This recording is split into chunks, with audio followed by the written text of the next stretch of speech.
Island of the Blue Dolphins by Scott Odell. Chapter 7. We took nothing with us when we thought we would have to flee, so there was much excitement as we packed our baskets. Nanko strode up and down outside the houses, urging us to hurry. "The wind grows strong," he shouted. "The ship will leave you."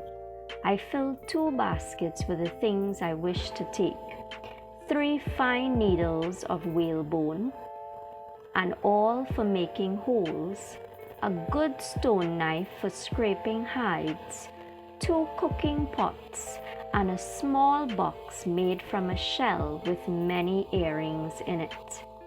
Eulape had 2 boxes of earrings, for she was vainer than I, and when she put them into her baskets, she drew a thin mark with blue clay across her nose and cheekbones. The mark meant that she was unmarried. "The ship leaves," shouted Nanko. "If it goes," Eulape shouted back, "it will come again after the storm." My sister was in love with Nanko, but she laughed at him. "Other men will come to the island," she said. "They will be far more handsome and brave than those who leave. You are all women of such ugliness that they will be afraid and soon go away." The wind blew in fierce gusts as we left the village, stinging our faces with sand.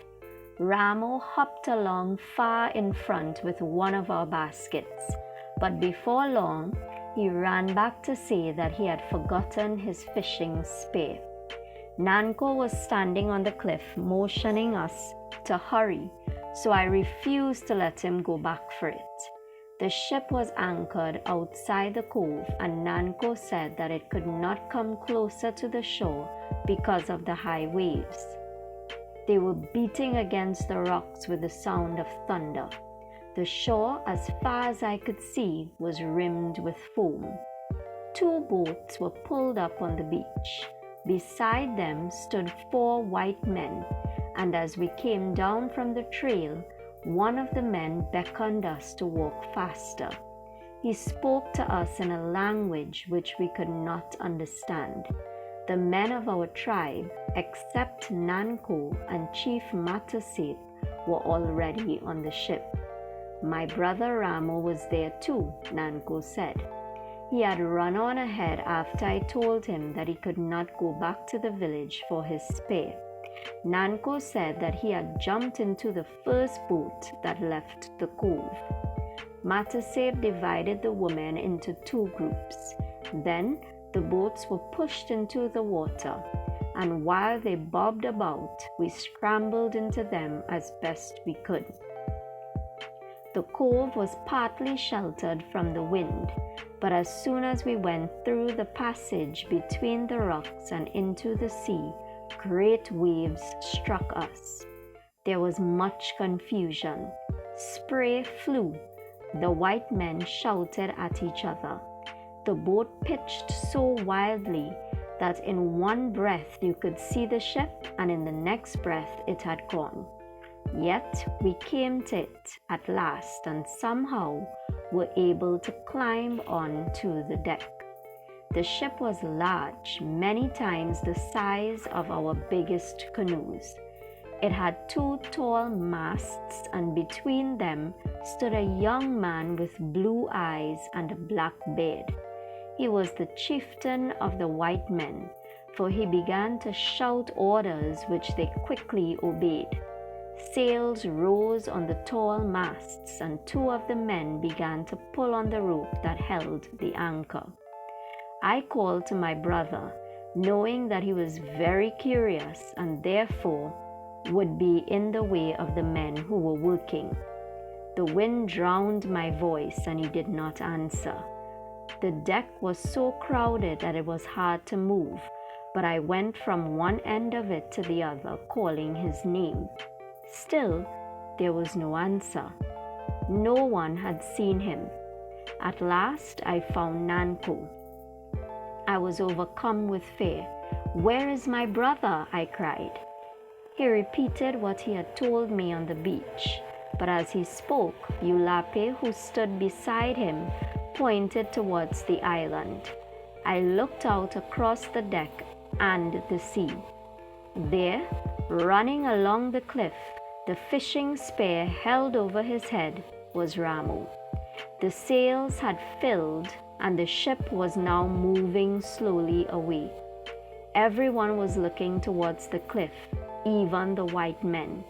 I ran to one of them and pointed, but he shook his head and turned from me. The ship began to move faster. Against my will, I screamed. Chief Matasep grasped my arm. "We cannot wait for Ramu," he said. "If we do, the ship will be driven on the rocks." "We must," I shouted. "We must." "The ship will come back for him on another day," Matasep said. "He will be safe. There is food for him to eat and water to drink and places to sleep." "No," I cried. Matasep's face was like stone. He was not listening. I cried out once more, but my voice was lost in the howling wind. People gathered around me, saying again what Matasep had said. Yet I was not comforted by their words. Ramu had disappeared from the cliff, and I knew that he was now running along the trail that led to the beach. The ship began to circle the kelp bed, and I thought surely that it was going to return to the shore. I held my breath, waiting. Then slowly its direction changed. It pointed towards the east. At that moment, I walked across the deck, and though many hands tried to hold me back, flung myself into the sea. A wave passed over my head, and I went down and down until I thought I would never behold the day again. The ship was far away when I rose. Only the sails showed through the spray. I was still clutching the basket that held all of my things, but it was very heavy, and I realized that I could not swim with it in my arms. Letting it sink, I started off towards the shore. I could barely see the 2 rocks that guarded the entrance to Coral Cove, but I was not fearful. Many times I had swum farther than this, although not in a storm. I kept thinking over and over as I swam how I would punish Ramu when I reached the shore. Yet when I felt the sand under my feet and saw him standing at the edge of the waves, holding his fishing spear and looking so forlorn, I forgot all those things I planned to do. Instead, I fell to my knees and put my arms around him. The ship had disappeared. "When will it come back?" Ramu asked. There were tears in his eyes. "Soon," I said. The only thing that made me angry was that my beautiful skirt of yucca fibers, which I had worked on so long and carefully, was ruined.